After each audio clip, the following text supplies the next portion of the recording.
yafqahu qawli waj'al li waziran min ahli la haula wala quwwata illa billahil aliyyil azim. Ibu yang saya sayangi, yang saya kasihi, yang saya cintai dan insya Allah dibanggakan oleh Allah Subhanahu wa ta'ala. Alhamdulillah di pagi hari yang berbahagia ini kita masih diberikan pertolongannya, kasih sayangnya, petunjuknya sehingga kita bisa hadir di majelis yang mulia ini dalam rangka thalabul ilm. Oleh karena itu mari kita memuji Allah dengan ucapan alhamdulillahilladzi bi ni'matihi tatimmus shalihat. Salawat teriring salam semoga tercurahkan kepada baginda kita Habibana wa Nabiyana Muhammad sallallahu alaihi wasallam. Ibu yang dirahmati oleh Allah Subhanahu wa taala, hari ini kita akan memasuki surat ke-109. Jumlah seluruh surat ada 114. Dari mulai An-Nas sampai sekarang masuk di ke-109, yaitu A'udzubillahi minasyaitonirrajim. Bismillahirrahmanirrahim. Qul ya ayyuhal kafirun. Katakanlah Muhammad, Allah nyuruh kepada Rasulullah, wahai orang-orang kafir, la a'budu ma ta'budun. Aku tidak akan menyembah apa yang kamu sembah. Wala antum abiduna ma a'bud, dan kamu bukan penyembah apa yang aku sembah. Wala ana abidum ma abattum, dan aku tidak akan pernah menjadi penyembah yang kamu sembah. Ini karena kedua kalinya jadi ada penekanan ya Bu ya. Wala antum abiduna ma a'bud, dan kamu tidak pernah pula menjadi penyembah apa yang aku sembah. Lakum dinukum waliyadin, untukmu agamamu dan untukku agamaku. Ibu yang dirahmati oleh Allah Subhanahu wa taala, kita akan berbicara tentang asbabun nuzul dulu dari surat Al-Kafirun ini. Kenapa surat Al-Kafirun ini turun?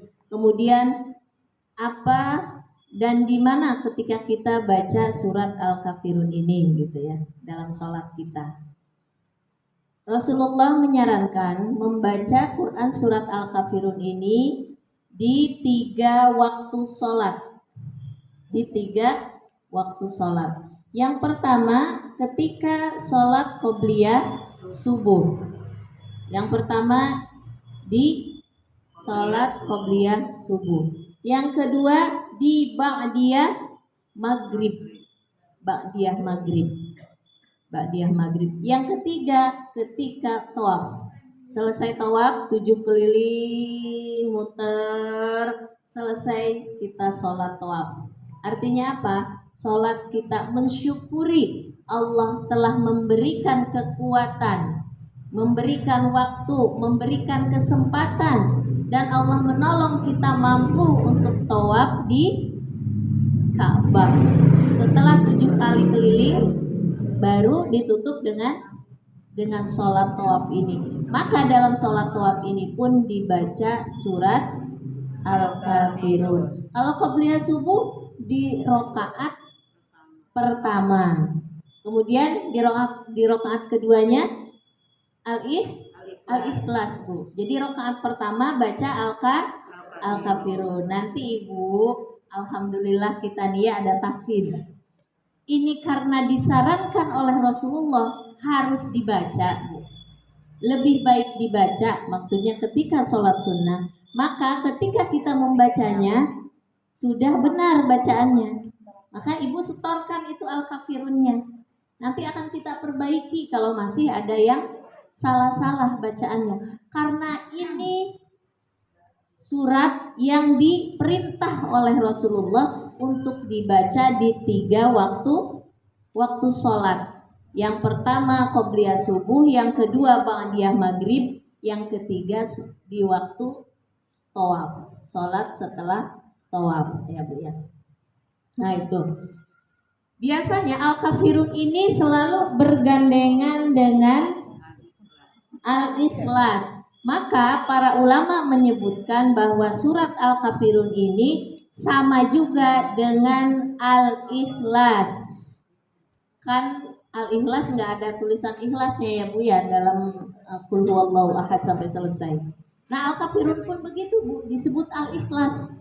Kenapa? Dia selalu berbarengan, bergandengan dengan Al-Ikhlas dari rangkaian bacaannya. Yang kedua, Al-Kafirun di dalamnya mengisyaratkan bahwa kita dalam beribadah itu harus murni kepada Allah dan harus murni karena Allah, begitu Bu. Jadi maka surat Al-Kafirun itu disandingkan dengan surat Al-Ikhlas, gitu, Al-Ikhlas. Kemudian, nah itu dalam bacaan-bacaan sholatnya ya. Ketika asbabun nuzulnya begini Bu. Jadi pada suatu hari anak Quraisy wa'addu Rasulullah sallallahu alaihi wasallam ayyutuhu malan. Pada suatu hari orang Quraisy itu datang kepada Rasulullah dan dia menjanjikan kepada Rasulullah ayyutuhu malan fayaqulu agna rajulin bi Makkah. Rasulullah itu disodorkan harta. Ya Muhammad, kalau kamu ingin menjadi orang yang paling kaya di negeri Mekah ini, rajulin bi Makkah aghna, artinya orang yang paling kaya, bukan kaya lagi Bu, orang yang paling kaya. Kenapa? Karena orang-orang kaya, pemuka-pemuka Quraisy waktu itu bersedia memberikan hartanya buat Nabi Muhammad. Kalau dikumpulkan dari orang-orang kaya ini Bu, itu bisa mengalahkan orang kaya yang ada pada waktu itu. Maka Rasulullah diiming-imingi, kamu mau harta, kamu mau jadi orang yang paling kaya, bukan kaya lagi Bu. Aghna di situ ditulisnya dalam tafsir Al-Qurtubi. Paling kaya. Kenapa? Harta orang kaya setengahnya dikumpulin gitu. Dari seperempatnya orang kaya aja bisa paling kaya berarti kan? Kalau ada 50 orang aja orang kaya di situ, paling kaya berarti Rasulullah. Nih. Jadi kalau kamu mau paling kaya di negeri ini, kamu pasti akan kami beri. Kemudian yang kedua, kata mereka, wa yuzawwijuhu ma arada minan nisa. Kalau engkau pengen seorang perempuan, apa yang kamu inginkan, mau perempuan cantik seperti apa, mau perempuan kaya seperti apa, maka akan kami siapkan ya Muhammad, katanya begitu. Terus kata Rasulullah apa? Tapi ada syaratnya. Sebelum Rasulullah menjawab, tapi ada syaratnya ya Muhammad, kamu jangan mengkritik Tuhan-Tuhan kami. Kamu jangan menistakan Tuhan kami. Di situ padahal Rasulullah tidak pernah menghina Bu, karena dilarang dalam agama kita menghina agama lain. Rasulullah cuma mengajak, mari kita bertauhid kepada Allah. Itu jangan menyembah Tuhan yang Tuhan itu tidak berkuasa apa-apa. Dengan kata-kata lembut gitu Rasulullah itu mengajaknya Bu. Tidak mengatakan Tuhanmu itu bego gitu, betul ya. Tuhanmu itu merusak, enggak. Rasulullah kata-katanya mengajak tapi dengan cara yang santun, tegas gitu. Tuhanmu itu tidak berkuasa terhadap kalian. Kan kalian waktu itu pernah orang Amir bin Tufail itu ketika datang kepada Rasulullah, ya Muhammad, kenapa sih kamu menuhankan Tuhan yang satu? Kami aja punya 360 Tuhan, itu belum bisa untuk mengatasi setiap permasalahan kami, kata mereka. Apalagi ini Tuhannya satu gitu kan. Kata Nabi, ketika Nabi diajak untuk meninggalkan agamanya, itu Tuhanmu itu tidak bisa menyelesaikan masalah persoalan hidup kalian, katanya gitu. Yang bisa ini Tuhan yang satu, namanya Allah. Dengan lembut, dengan baik, tidak memarah-marahi, kasar dan sebagainya Rasulullah itu. ketika mengajak mereka untuk bertauhid kepada Allah. Ya Muhammad, kami akan memberikan apa yang kamu mau, syaratnya kamu tinggalkan agama kamu. Jangan mengkritik lagi, jangan mengajak orang untuk masuk agamamu lagi, gitu Bu. Terus Rasulullah kan belum bergeming ya Bu ya, istilahnya belum mengatakan oh ya udah saya ikut gitu, enggak. Kenapa sih Bu? Pertama yang diiming-imingi harta, karena kalau sudah diiming-imingi harta, manusia itu biasanya terlena dan dia mau untuk melakukan apapun yang diperintahkan oleh orang itu. Kalau sudah hubungannya dengan dunia, dengan duit, untungan, ya deh tinggalin dulu, ini menguntungkan nih. Yang ini tinggalin dulu. Sebentar lah, nggak usah sholat inilah, sunnah ini, buru-buru ngejar. Biasanya begitu ya Bu ya. Nah, kemudian ini udah perempuan terus suruh ditinggalkan, Nabi masih tidak bergeming. Kemudian karena Nabi sudah tidak bergeming, terakhir bujukan yang terakhir. Begini aja deh Muhammad, katanya, kamu nih diam aja dari tadi nggak jawab-jawab gitu istilahnya, karena belum ada ayat turun gitu. Jadi Rasulullah tidak berani untuk menjawab. Tapi pokoknya aku pegang ini yang Allah perintahkan gitu ya. Ya udah gini aja deh, kalau begitu sehari ibadah agama kamu, aku juga ikut ibadah seperti kamu, atau sehari ibadah agama kami. Atau begini deh, itu kan terlalu cepat ya. Setahun, dalam kitab tafsir tersebut, setahun kami ibadah agama kamu. Udah kita sholat tiap ini, kita menuhankan kamu dan sebagainya. Apa yang diajarkan oleh Tuhan kamu akan kami ikuti selama 1 tahun. Kemudian tahun kedua, tahun berikutnya kamu ikut agama saya, kata mereka. Ikut agama kami, menyembah berhala, Lata, Uzza, Manat, Hubal dan sebagainya. Yang ada di Ka'bah itu 360 berhala. Tahun kedua. Tahun ketiga gantian lagi ibadahnya seperti itu. Nah, apa yang terjadi Bu? Maka turunlah ayat Quran surat Al-Kafirun ini. Kul, katakan Muhammad. Kul ini artinya fi'il amar ya Bu ya, perintah. Perintah Allah kepada Rasulullah untuk menjawab ajakan dari orang kafir tadi. Kul, katakanlah wahai Muhammad, ya ayyuhal kafirun, wahai orang-orang yang kafir, la a'budu, aku tidak akan menyembah apa yang ta'budun, apa yang kamu sembah. Kamu mengajak aku untuk beribadah setahun.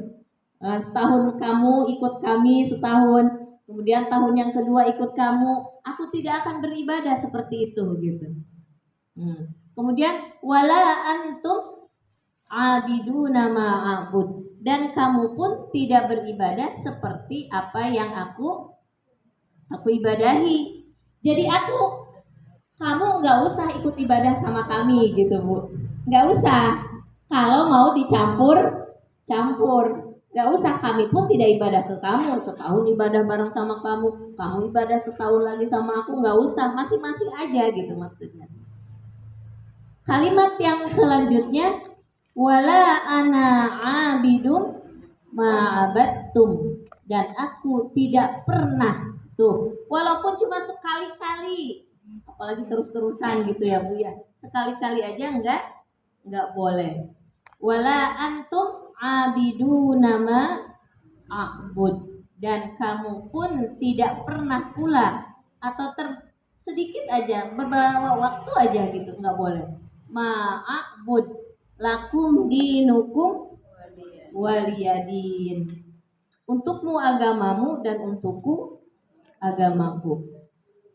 Di sini kata para ulama, dari ayat yang kedua dan ketiga, la a'budu ma ta'budun sama wala antum abiduna ma a'bud, dari ayat kedua dan ketiga itu menunjukkan tidak boleh ibadah itu. Kenapa Bu?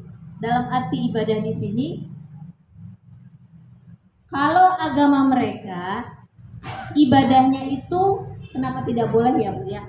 Pertama karena penuh dengan kesyirikan. Mereka roti dibikin terus disembah, batu dihias kemudian disembah. Pokoknya makanan dibikin, sayur apa dibikin, diolah, disembah, habis disembah dimakan. Nggak jelas kan? Nggak jelas. Aku tidak, karena agamamu itu penuh dengan kesirikan gitu. Kemudian yang kedua, jadi yang pertama tadi gini, kata mereka 360 Tuhan itu yang kami sembah ini. Mungkin kalau sekarang tuh bikin batu cincin ya, modelnya beda. Zaman dulu batu, sekarang juga batu. Tapi batunya batu cincin. Wah, karena batu ini bisa laku jualannya. Karena batu ini bisa orang suka. Karena ini Kak, aku punya wibawa. Itu orang-orang yang di kantor, Bu. Orang-orang yang pejabat. Punten ya. Saya dulu kan pernah ngajar di tempat ya kementerian lah ya. Cerita lah Bu ya. Teman-temannya itu minta diajak ke dukun lah atau ahli supranatural. Di situ minta apa Bu? Bagaimana supaya posisinya tetap berada di situ? Akhirnya biasa ada istilah apa, bayar mahar segala macam ya. Dia melihat sendiri Bu, cerita ke saya. Dia enggak ikut-ikutan. Setelah itu dia besoknya diajak lagi sama si A ke situ, banyak yang datang ke situ Bu. Dia nggak mau lagi. Ternyata kafilah, kata dulu saya belum nikah ya, masih kuliah ya. Perbuatan seperti itu biasa di kalangan para orang-orang pengusaha, pejabat gitu. Ingin supaya jabatannya tetap langgeng. Jadi mereka, Ibu kalau pengen tahu ya, yang ini nanti dikasih souvenirnya apa gitu, suruh dipakai di sini. Yang ini suruh disimpan di sini. Yang datang ke situ, ke orang-orang para dukun ya, supranatural gitu, semua dikasih magic gitu, yang dibawa sama dia, yang ditempelkan sama dia dan sebagainya Bu. Dan mereka mempercayai itu. Dan bukan 1-2 orang, banyak Bu. Jadi gimana kadang-kadang untuk mengalahkan lawannya yang sebelah sana. Nah, kuat-kuatan saya pernah kemarin mengatakan, kita ini orang sederhana ya Bu, ya jabatan nggak ada apa yang mau ributin, nggak ada. Kita mau orang atas Bu, aduh duit banyak juga, jabatan tinggi itu, mereka itu was-was terus Bu. Kita enak ya Bu ya, tapi kadang-kadang kalau kita lihat rumah mereka, mobil mereka, pengen, padahal mereka nggak tenang Bu. Astagfirullah. Syirik itu syirik Bu, karena mempercayai ada sesuatu kekuatan yang di luar kekuatannya Allah. Itu nggak boleh Bu. Kita itu harus benar-benar membersihkan gitu ya. Niat kita, ibadah kita hanya karena Allah. Karena kita kan ingin diterima amal ibadah kita Bu. Kata Allah apa?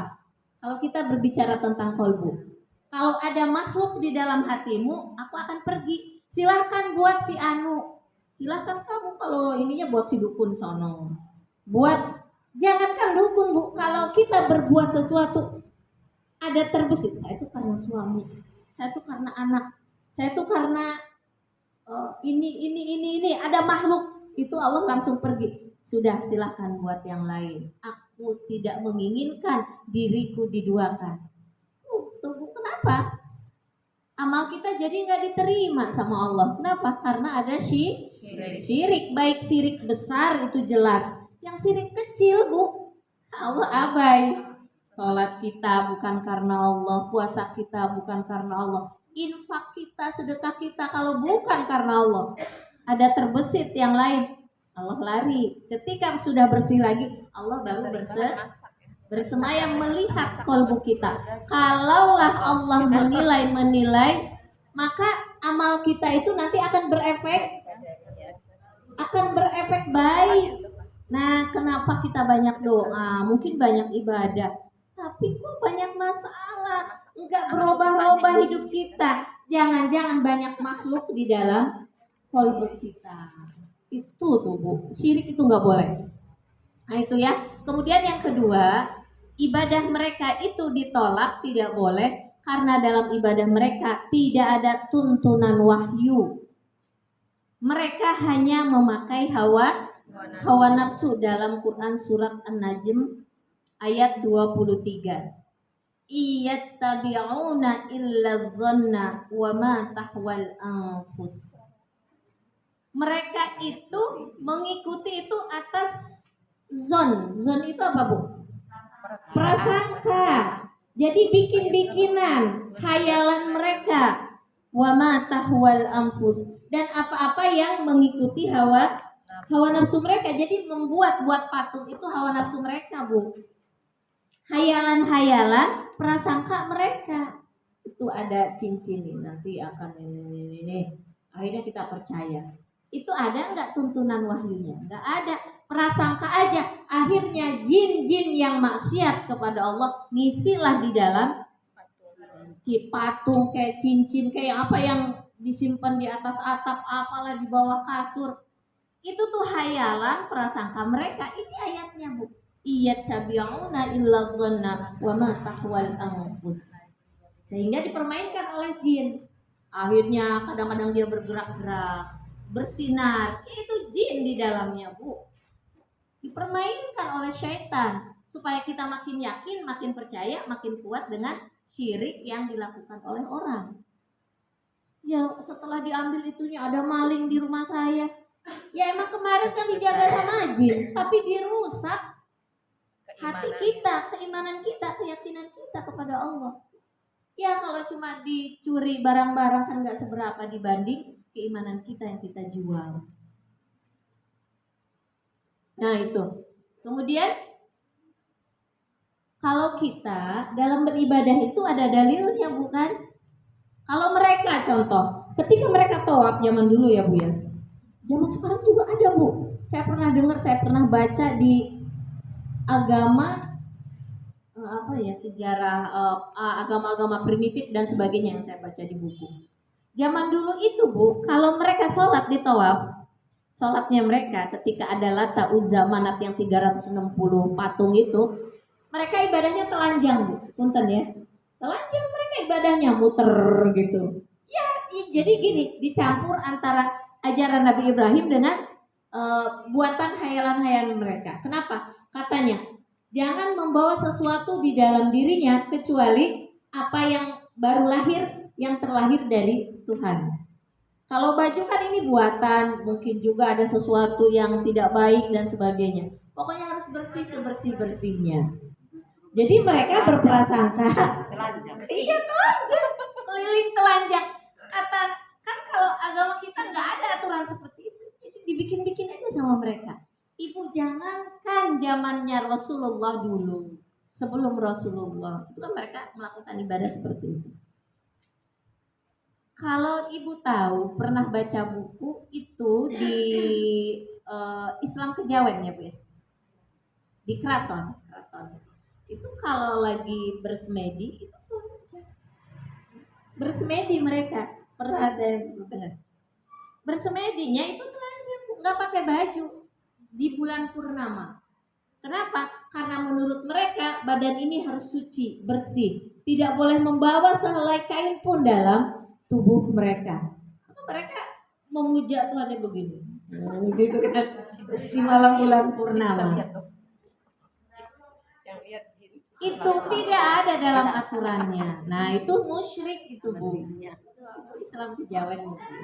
Tapi kadang-kadang dia juga melakukan puasa, melakukan tirakat, mereka berinfak, tapi kan itu syirik akhirnya.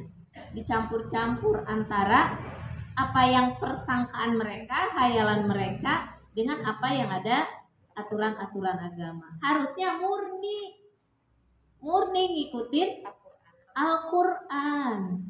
Nah itu makanya tidak boleh seperti itu Pak, itu dalam ibadah mereka ya. Kemudian yang ayat terakhir setelah mereka tidak mau mengikuti Rasulullah dan Rasulullah juga tidak mau mengikuti mereka kan. Akhirnya apa kata Rasulullah? Disuruh Allah ya Bu ya, lakum dinukum waliyadin. Ini banyak disalahgunakan oleh orang-orang filsafat. Mereka mengatakan begini Bu, lakum dinukum agama kamu, waliyadin agama aku. Dalam artian semua agama adalah benar. Di sini indikasi bahwa Tuhan mengatakan ini yang disalahgunakan ya Bu ya. Lakum dinukum ya udah agama kamu. Artinya apa? Silahkan kerjakan aja. Berarti ini dibenarkan. Benar. Waliyadin dan agamaku juga aku melakukan segala sesuatu yang diperintahkan Tuhan aku Allah. Ya aku juga ibadah sesuai agama aku. Jadi dua-duanya ini yang disalahgunakan pemahamannya. Padahal bukan itu.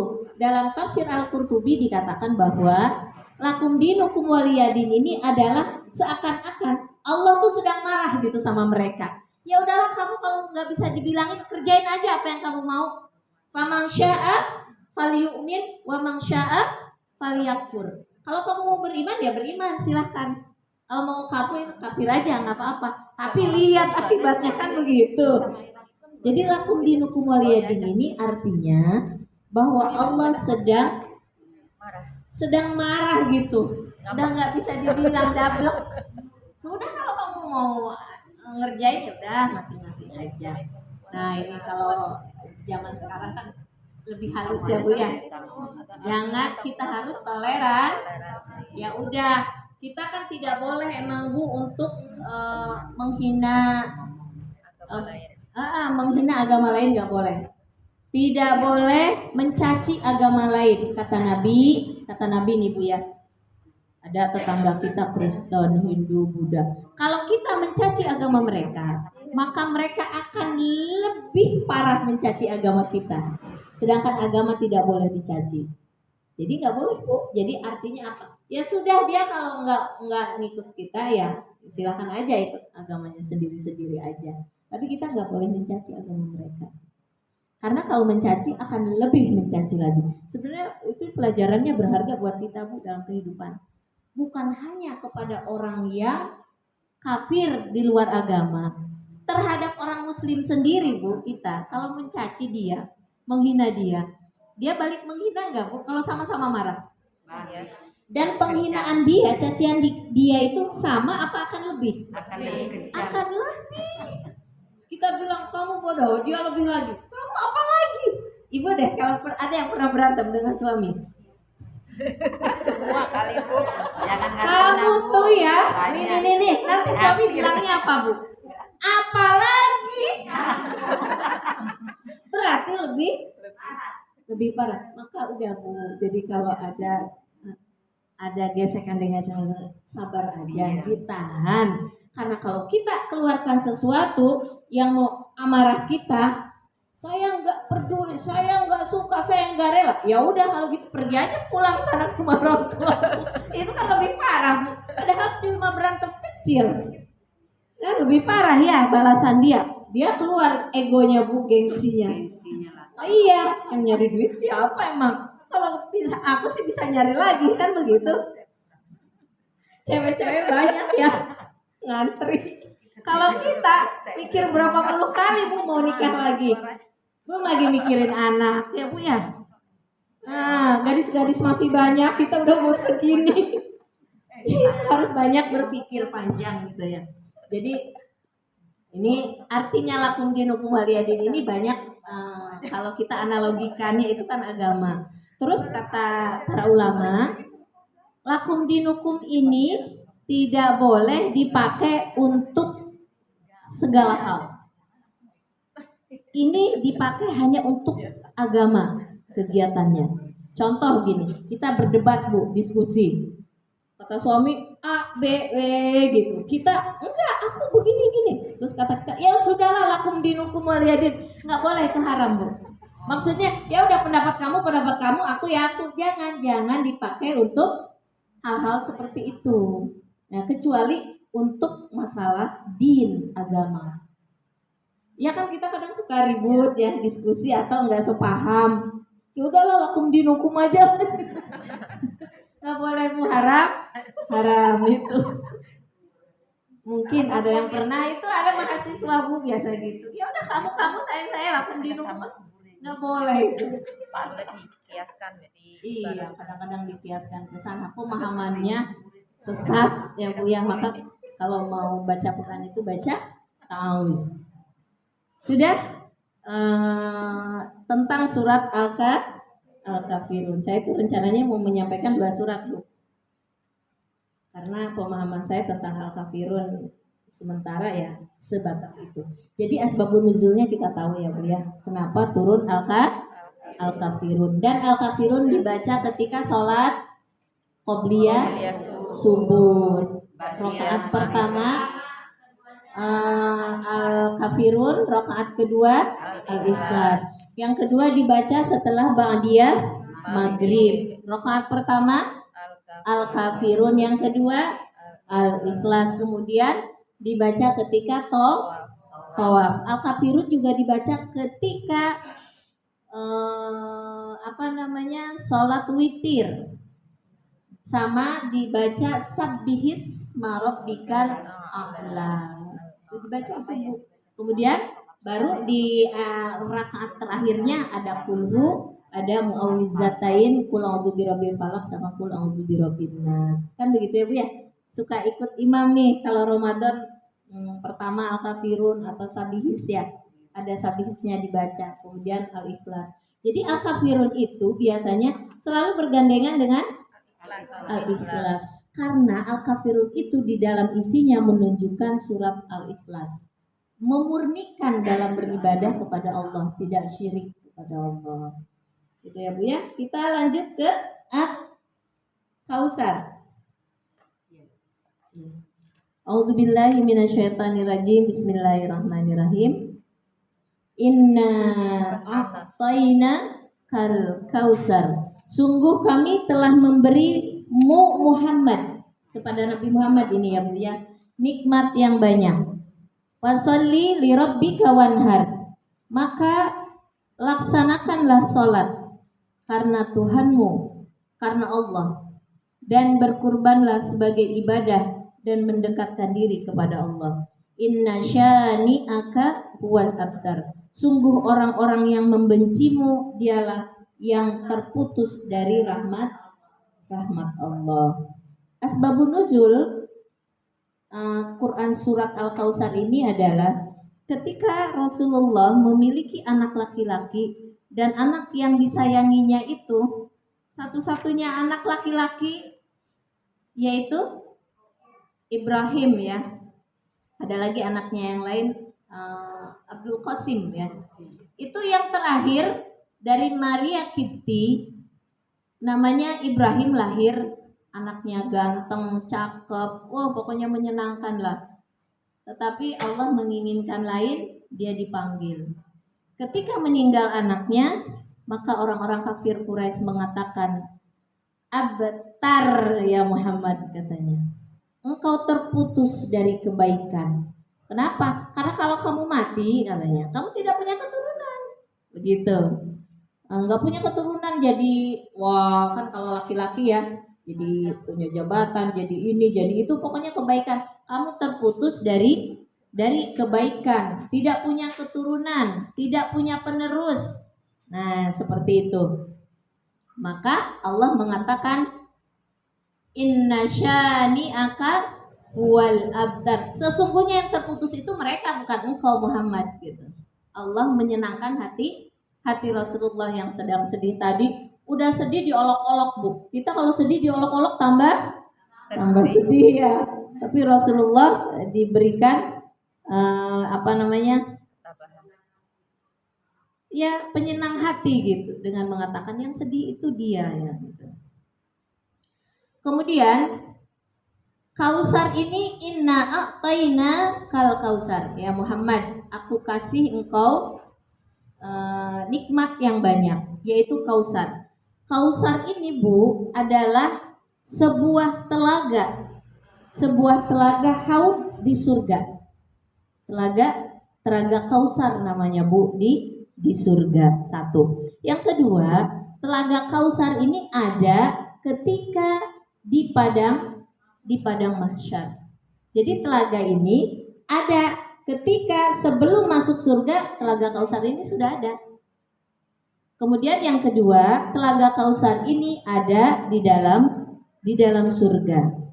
Nah, ini akan diberikan kepada Rasulullah. Diberikan kepada Rasulullah. Kemudian apa sih telaga Kausar itu? Jadi maka di sini ketika Rasulullah katanya begini-begini, ya pokoknya sedih lah, nggak dapat kebaikan dan sebagainya. Kata Allah, aku kasih engkau telaga Kausar. Telaga Kausar itu ma'uhu abyadu minas salji. Airnya itu lebih putih daripada salju. Wa ahallahu minal asal, dan dia lebih manis daripada madu. Madu kan manis ya Bu ya. Dia kemudian man syaribahu, barang siapa yang meminumnya, Rasulullah itu meminum itu beserta para umatnya, la yajma'u syaribahu abada. Dia tidak akan merasakan haus yang selama-lamanya. Pokoknya seger aja gitu. Kalau kita kan udah seger berapa jam, haus lagi harus minum. Belum lagi minum air putih, belum lagi minum air Coca-Cola. Kayaknya pengen yang lain deh yang lebih seger gitu. Ini kalau udah minum air telaga Kausar ini, orang tuh udah seger aja, nggak usah minum lagi juga udah cukup gitu. Nah, kapan itu Bu? Ketika di padang mahsyar, ketika kita sedang menunggu antrian lagi dihisab ya Bu ya. Berapa miliar manusia dari mulai zaman Nabi Adam sampai kiamat. Kita nggak tahu berapa miliar ya Bu ya. Itu berarti nunggu di telaga padang mahsyar ini. Nah, bagi orang-orang yang beriman kepada Allah, nah itu nanti akan Rasulullah minumkan kepada umat-umatnya. Kemudian umat-umat yang lain mewakili para nabinya. Tapi umat kita dulu Bu yang dikasih telaga Kausar ini, minuman di Kausar ini. Nah, siapa saja orang yang telaga Kausar ini dijaga dulu Bu oleh 70.000 malaikat, yang setiap malaikat itu memegang kayu, memegang pentungan dari api neraka bahannya. Jadi dia kalau ada orang mau minum, kan di sini telaga tuh Bu, mau minum, ini kan kelihatan yang mukmin dengan yang tidak mukmin ya, pelentung gitu, nggak boleh kesini, nggak boleh, kamu bukan haknya gitu. Nah, tapi kalau umat Muhammad silahkan. Ada yang mau nyelip gitu, pentung gitu, pakai pentungan api neraka kan, kayu dari api neraka pentungan itu. Nah, ada beberapa golongan yang tidak bisa meminum air telaga Kausar ini Bu. Yang pertama orang kafir, orang yang mendurhakai Allah, yang jelas-jelas ketidakmukminannya gitu ya Bu. Yang kedua orang murtad, tadinya Islam terus keluar dari Islam, itu tidak akan meminum. Yang ketiga ahli bid'ah. Nah, kalau ahli bid'ah ini masih Islam Bu, dia tapi jadi tidak semua orang Islam bisa meminum ini. Dia ahli bid'ah. Kenapa? Ahli bid'ah itu adalah orang yang membuat-buat hukum, yang mengatakan ini dari Nabi, ini dari Tuhan, padahal dia bikin-bikin sendiri. Maq'adahu finnar, tempatnya adalah di neraka kata Nabi. Orang yang sengaja membuat hukum bahwa itu katanya datangnya dari Allah, harus dilakukan supaya orang pada ikut, supaya orang pada ngasih. Dia sebutlah itu dari dalilnya ada dan sebagainya. Padahal bukan Bu. Contohnya apa? Seandainya ada ya Bu ya. Contohnya 3 hari orang meninggal, 7 hari, 100 hari, 40 hari, kemudian dia mengatakan ke keluarganya atau ke masyarakatnya, Nabi memerintahkan harus tahlilan 3 harinya, 7 harinya, 40 harinya, 100 harinya. Padahal bukan Nabi ini. Yang ini tuh yang bikin manusia. Tapi dia bilang ini dari Nabi. ketika dia mengatakan ini dari Nabi padahal itu bukan dari Nabi, maka itu adalah bid'ah atau yang lain. Nabi tidak mengajarkan tapi di masyarakat itu bagus gitu Bu. Dia bilang ini dari Rasulullah, ini ada dalilnya. Seperti apa Bu? Isra Mi'raj, Maulid Nabi ini wajib. Wah kalau enggak kita apalah Bu disebut-sebutkan. Padahal enggak. Itu adalah kita ingin bertabaruk dengan Rasulullah. Kita yang buat, kita yang bikin. Emang nggak boleh Bu Vila? Boleh, tapi jangan menyandingkan bahwa ini dari Nabi. Kalau emang itu tidak ada. Tapi kalau itu adat, nah ini adat kan ya Bu ya? Dan adat itu adalah baik karena di dalamnya ada mengingat Allah, mengagungkan Rasulullah, ada bacaan-bacaan ayat-ayat Allah. Kemudian kita barengin dengan 3 harinya, 7 harinya. Nah itu baru boleh karena itu ada kebaikan di dalamnya. Tapi 3 harinya, 7 harinya jangan menyebutkan itu dari Nabi atau Isra Mi'rajnya. Kita bikin acara yang meriah. Ini diwajibkan oleh Rasulullah SAW. Nah itu nggak boleh Bu. Maulid Nabi diwajibkan. Nah enggak. Jadi kita kan di dalamnya ada baca Quran, ada tausiah. Nah itu di situ yang kita ambil kebaikannya. Diambil oleh golongan ekstrim 3 harinya, 7 harinya, 40 harinya bid'ah. Nah itu terlalu keras itu. Emang kalau kita mengatakan itu wajib bid'ah dolalah. Kalaupun kita mengatakan itu datangnya dari Rasulullah, maulid lah, apalah segala macam, emang itu akan bid'ah. Kita kan nggak mengatakan seperti itu. Kita ingin mendidik umat dengan adanya acara-acara seperti dihujat sama grup sebelah ya, neraka, pokoknya apa-apa neraka aja gitu. Dia pegang mic berarti dia neraka. Lanjut ya. Kemudian siapa yang tidak akan meminum telaga Kausar ini? Orang yang membenci keluarga Rasulullah. Kita lihat ada Syiah Rafidhah ya kalau nggak salah itu Bu. Dia itu mengatakan Abu Bakar laknatullah, Umar laknatullah. Pokoknya yang mengganti Nabi selain Ali sebelumnya laknatullah kata mereka. Maka ini orang-orang yang membenci sahabat Nabi, keluarga Nabi, maka dia tidak akan meminum bukan sahabat nih.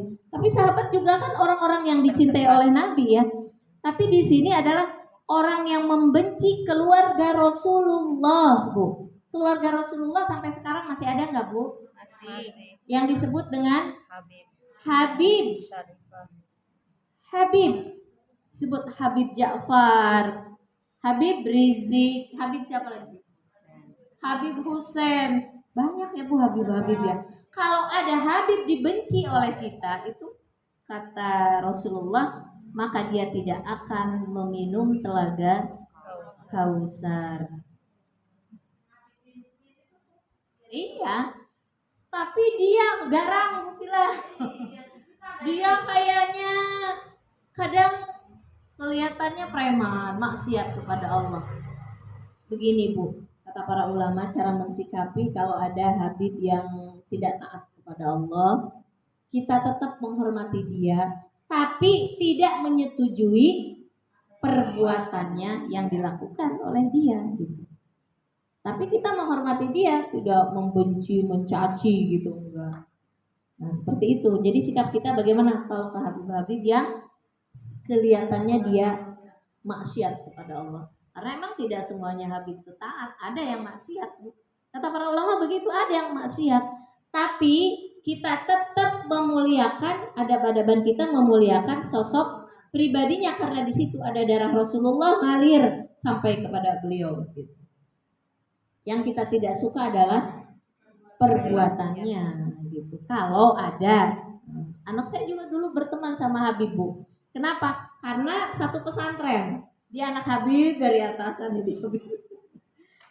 Oh, dia cerita, kok aku begitu sih Mak? Habib manusia, saya bilang. Tapi kamu harus menghormati dia.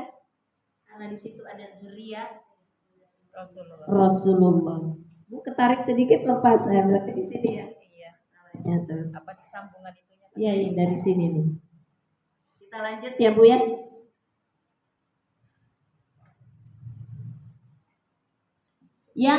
Yang selanjutnya ke berapa tadi Bu? 1, 2, 3, 4. Yang kelima Bu. Orang yang tidak akan meminum telaga Kausar adalah orang zalim.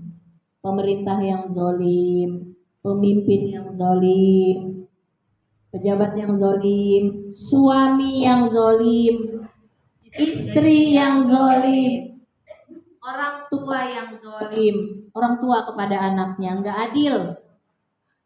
Sama-sama butuh punya handphone. Satu semester 1, satu SMA kelas 3 sama-sama harus pakai online. Yang dibeliin yang kuliah aja. Yang ini nungguin bekas kakaknya kalau udah pakai. Padahal kita bisa membelikannya. Kenapa? Tapi bukan karena nggak punya, karena tidak adil Bu. Kita tuh sebel sama anak ini, nggak beliin. Biarin dia kalau mau belajar bodoh-bodoh tes kalian gitu. Berarti kan nggak adil kan? Padahal dia butuh. Zaman sekarang kan belajar online Bu. Orang anak saya aja di sekolah kalau mau ngisi apa gitu, suruh dibuka searching, kemudian kamu resume tuh yang di searching itu. Kalau dia nggak punya gara-gara itu sehingga dia dikucilkan, nggak bisa belajar karena orang tuanya kesal sebel sama anak ini. Nah ini berarti orang tua ini zalim. Kalau yang satu atau dibalik, yang dibeliin adeknya, kakaknya enggak karena kesel. Nah, atau begini Bu, ada anak sambung, ya. Kita nikah, contoh seorang perempuan nikah lagi dengan dia juga bawa anak. Yang diperhatikan hanya anaknya dia aja, padahal itu uang dari Bapaknya. Suaminya yang baru dan suaminya ini bawa anak juga. Ketika kita tidak adil dengan anak kita tadi, contohnya Bu ya, maka ini orang ini tidak akan meminum telaga Kausar. Jadi harus adil. Ibu bukan hanya di rumah kita harus adil, di masyarakat juga. Kalau ibu punya kedudukan sebagai apa? Penentu kebijakannya. Siapa nih yang harus dibantu, siapa? Saya sebel deh dengan tetangga situ, padahal dia nggak punya Bu. Kemudian kita lalaikan, kita abaikan. Yang kita kasih malah yang, itu nggak boleh. Itu zolim namanya. Atau zolim yang lebih lagi adalah ketika kita menyakiti, menfitnah, menzolimi dengan pokoknya Bu mematikan karakter orang itu, dihina, dicaci, itu kan menzolim, memfitnah. Nah ini lebih-lebih lagi. Lanjut yang selanjutnya, yang tidak akan meminum telaga Kausar adalah al-mu'linun bil kabair, orang yang tidak merasa malu berbuat dosa besar. Contoh, nggak sholat Jumat, duduk-duduk di pos kamling. Ditanya sama kita, kenapa nggak sholat? Tuhan Maha pemaaf, ntar kalau udah tua saya tobat. Santai aja Bu, kayak orang nggak berdosa. Itu mahasiswa tubuh saya kalau ngajar dari saya waktu hari ngajar hari Jumat, kamu kok tiduran, ini udah jam 12, saya yang ngomel aja tadi. Saya guru agama aja. Ya Bu, nanti Bu. Terus yang teman yang satunya nyeletuk, katanya Bu kalau udah sadar nanti mau tobat, katanya. Astagfirullah. Ya itu, jadi dia berbuat dosanya seakan-akan ngentengin gitu Bu. Iya, orang preman tatoan pakai baju pendek gini, bangga dia. Bangga gitu Bu. Udah tatoan, udah ngeresahin masyarakat, merasa orang yang kuat gitu. Nah ini orang tidak akan meminum telaga Kausar.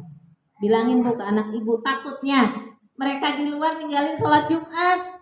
Kamu jangan suka ini gitu, apalagi sampai kongko-kongko di jalan, sambil ngerokok apa orang pada sholat. Itu nanti tidak akan diberikan oleh Allah untuk meminum telaga Kausar ini. Kemudian yang selanjutnya al-mustakhifun bil ma'asi, orang yang meremehkan perbuatan maksiat, itu sama tadi ya. Kemudian selanjutnya orang yang al-musaddiqun al-umara al-mukazzibin, orang yang mendukung, membenarkan orang berbuat zolim, Bu, atau pemimpin zolim. Kita bawahannya dia berbuat zolim, ya udah kita agung-agungin terus itu si pemimpin itu nggak boleh. Kalau tahu pemimpin kita zolim, atau suami kita tahu zolim, Bu, kita dukung dia, padahal tahu dia salah. Nah itu sama berarti dosanya dengan kita. Sama kalau kita sebaliknya, kan dalam Islam ada almar'u ma'a man ahab. Artinya orang itu akan digabungkan, akan dibarengkan oleh Allah beserta orang yang dia cintainya. Kalau dia menyetujui, mendukung perbuatan jahatnya dia, maka kita akan digabungkan dengan dia. Sama, padahal kita tidak melakukan, Bu, tapi ngedukung gitu, nutup-nutupi gitu kalau dia berbuat jahat. Sebaliknya, kadang-kadang kasih duit, kamu nggak usah ngomong ya, kamu tetap aja bilang aku ini bagus pemimpin, aku ini gini. Iya, ustazahnya baik ini, padahal ustazahnya salah gitu. Jangan didukung, Bu. Bu Vila salah itu, saya nggak setuju. Kita harus berani. Kemudian kalau sebaliknya, Bu, almar'u ma'aman ahad, kalau ada orang berbuat baik, nyuruh amal ma'ruf, menghindari yang mungkar, harus didukung. Ibu nggak bisa melakukan itu ketika mendukung, senang, baik dengan perasaan kita ya, baik dengan harta kita, baik dengan ucapan kita mendukung dia, maka kita sama pahalanya. Nah itu. Yang selanjutnya, kalau tadi kan orang-orang yang terhalang dari minum telaga Kausar, Rasulullah itu akan dikasih nikmat telaga Kausar. Yang selanjutnya, Rasulullah itu maksudnya diberikan Al-Kausar itu apa? Kata Abdullah bin Abbas dikatakan kasratul ashab wal atsba. Rasulullah itu paling banyak didukung oleh para sahabatnya dan para pengikutnya, umatnya, dibanding dengan umat-umat yang lalu, Bu. Ada umat Nabi Nuh kan ya, Bu ya, ada umat Nabi Ibrahim, ada umatnya Nabi Soleh, semua para nabi. Itu yang paling banyak pendukung sahabatnya adalah Rasulullah. Rasulullah itu berapa ratus, Bu, berapa ribu sahabat-sahabatnya kan. Belum lagi umatnya sampai sekarang. Pernah dengar Nabi Nuh, Bu, berapa, Bu? Cuma berapa orang ya? 70 orang. Yang satu kapal itu banyakan isinya apa? Binatang, hewan. Manusianya mah nggak banyak.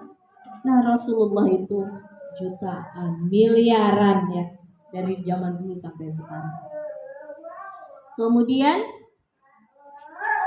Rasulullah itu di dalam hadisnya ini az-zurriyatul kasrah al-mubarakah, keturunannya banyak dan berkah. Fala tazidu misla zurriyatil Mustafa sallallahu alaihi wasallam fil kasrati wala fil barakati ila yaumil qiyamah, katanya di dalam hadis tersebut. Jadi Rasulullah itu keturunannya banyak dan berkah, para habaib-habaib itu, Bu, yang menyebarkan ajaran Islam. Kemudian tidak ditemukan seperti keturunan zuriat Rasulullah daripada nabi-nabi sebelumnya, baik dalam banyaknya umatnya maupun dalam keberkahannya sampai di yaumil qiyamah. Kemudian apalagi, Bu, yang akan diberikan oleh Allah? Rif'atuz zikr. Zikr itu artinya sebutan, tingginya sebutan kepada Rasulullah. Jadi Al-Kausar ini, nikmat yang banyak ini, Bu, tadi selain dari telaga, bahwa Rasulullah itu akan mendapatkan nama panggilan yang agung, baik di arash maupun di langit maupun di dunia. Ibu baca ada buku 100 tokoh terhebat di dunia. Itu pasti yang pertama Nabi Muhammad. Rasulullah, Nabi Muhammad. Yang bikin bukan orang Islam, Bu. Orang kafir, tapi dia mengakui kehebatan Rasulullah Shallallahu Alaihi Wasallam. Maka disebutkan di sini Al-Kausar itu nikmat yang banyak, bahwa Rasulullah akan diagungkan namanya nomor 1 baik di dunia maupun di langit maupun di arash. Di langit itu siapa yang mengagungkan, Bu? Para malaikat. Yang selanjutnya Taisirus Syariah. Ajaran Muhammad itu kenapa disebut dikasih nikmat yang banyak? Paling mudah syariatnya, Bu. Zaman dulu orang kalau kena kotor bajunya harus digunting. Kalau kulitnya kena kotoran binatang harus disopak. Sopak tahu, Bu? Dibakar. Ini pisau nih, Bu. Dibuang. Beratnya zaman dulu sebelum Rasulullah. Kalau bertaubat, ini saya ambilnya ngutipnya dari kitab Al-Qurtubi ya, Bu. Kalau bertaubat itu kalau zaman Rasulullah sampai ajal di tenggorokan, gor-goroh gitu ya. Nah, kalau udah keluar gitu tuh nggak bisa lagi orang bertobat. Tapi kalau masih koma tapi belum, nyawanya masih ada di dalam tubuhnya, belum sampai ke sini, itu ketika dia dalam lintasan kolbunya, dia bertobat kepada Allah, maka Allah akan terima, Bu. Tapi kalau zaman dulu itu batasnya sehari sebelum meninggal. Jadi kalau sudah 8 jam lagi udah nggak diterima, Bu. 5 jam lagi apalagi kalau 1 jam lagi. 23 jam aja belum bisa diterima. Itulah makanya kata Allah, Inna a'taina kal kausar, aku kasih kamu nikmat yang banyak, yang salah satunya adalah mudah di dalam beragama. Banyak keringanan kita ini, Bu. Nah, itu. Ayat yang terakhir, fasalli li rabbika wanhar. Karena engkau sudah aku beri begitu banyak nikmat, maka sholatlah, berzikirlah. Karena tujuan sholat adalah zikir. Wa aqimis sholata lidzikri. Laksanakanlah sholat untuk mengingat aku. Tunggu, kalau sholat itu harus ingat sama Allah. Jadi kalau sholat enggak ingat Allah, itu bukan sholat namanya. Hanya gerakan aja. Belum ingat. Nah, anak-anak lu wajar ya, namanya belajar. Belum ingat Allah dia. Makanya sholatnya ngasal. Nah, kalau kita jangan kayak anak-anak lagi. Jadi ada 2 dimensi dalam fasholli li rabbika wanhar, sholat ini. Dan berkurbanlah. Dimensi pertama, kita dapat nikmat dari Allah, maka suruh berzikir, suruh sholat. Kedua, ketika kita berhubungan dengan manusia, kita harus berkurban. Berkurban, Bu, nolong, motong kambing, motong sapi, atau berkurban. Kalau Quraisy Shihab mengatakan berkurban itu artinya bukan hanya berkurban secara memotong binatang, tapi kurbankan apa yang kita punya, baik untuk Allah maupun untuk manusia. Nolong orang, ngasih infak ke orang, ngasih makanan ke orang dan sebagainya. Nah itu. Jadi ketika kita mensyukuri Allah, ada 2 dimensi yang harus kita lakukan. Pertama, harus sampai ibadah kita kepada Allah. Yang kedua, kita harus melakukan ibadah yang berhubungan dengan sosial manusia. Nah, ibu datang ke sini kemudian berinfak, belajar interaksi dengan manusia. Nah, itu berarti yang kedua ini ya.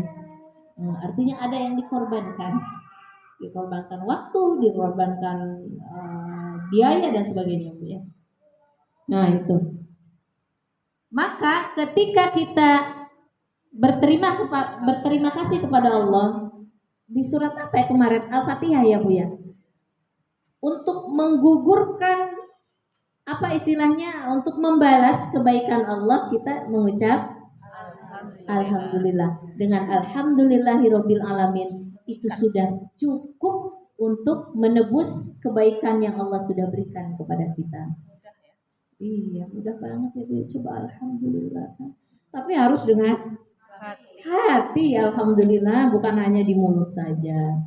Nah, yang terakhir, inna syani'aka huwal abtar. Orang yang membenci engkau Muhammad, dialah yang rugi, yang terputus kebaikannya. Jadi kalau ada orang nggak suka dengan pengajian, Bu, ngomel mulu atau suka menjatuhkan gitu ke pengajian. Yang buruk itu bukan kita, dia terputus dari kebaikan, dari rahmat Allah. Kata Allah begitu. Jadi kalau ada orang nggak suka dengan kita nih Bu nih, Puasa ngaji mulu gitu ya. iya puasa ngaji mulu, Orang-orang udah libur. orang-orang udah libur. Nah kata Allah, yang mendapatkan kebaikannya bukan dia kan maksudnya dia lebih baik kan, kenapa ngomong kayak gitu? Iya banyak yang mengatakan begitu. Saya mah ngaji di rumah aja lah, di rumah juga pahalanya gede sama kok, yang penting ngaji. Begitu. Dia tidak tahu di taman surga dengan di taman di rumah belum tentu jadi surga ya.